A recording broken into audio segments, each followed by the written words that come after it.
विजयनगर में गंगू नाम का व्यक्ति रहता था। उसके बारे में कहा जाता था कि वह बद्दा ही मनहूस है और जो सुबह सुबह उसकी शक्ल देख ले उसे खाना भी नसीब नहीं होता। धीरे धीरे यह बात पूरे विजयनगर में फैल गई और महाराज कृष्णदेव राय को भी इसके बारे में पता चला। उन्होंने सोचा कि उनके राज्य में इस तरह के मनहूस व्यक्ति का रहना उचित नहीं है, किंतु राजा बहुत न्यायप्रिय थे। उन्होंने सोचा कि पहले वो यह देखना कहते हैं कि इस बात में कितनी सच्चाई है।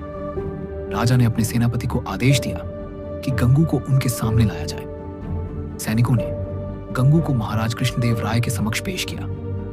महाराज कृष्णदेव राय जिस कमरे में सोते थे उसी में गंगू के लिए भी विस्तार लगवाया और सुबह जब राजा सोकर उठे तो उन्होंने सबसे पहले गंगू का चेहरा देखा।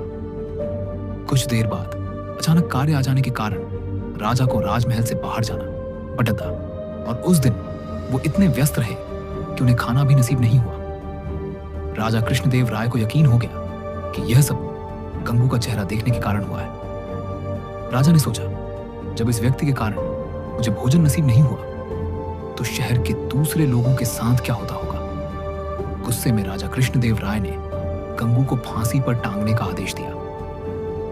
यह बात पूरे राज्य में फैल गई कि कल गंगू को फांसी दी जाएगी। जब यह बात तेनालीराम को पता चली तो वे सारा माजरा समझ गए और तत्काल गंगू के पास पहुंचे।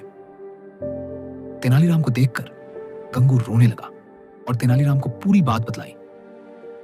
तेनालीराम ने गंगू को सांत्वना देते हुए उसके कहा कि जैसा वो कहें गंगू को वैसा ही करना होगा। गंगू भी तेनालीराम की बात समझ गया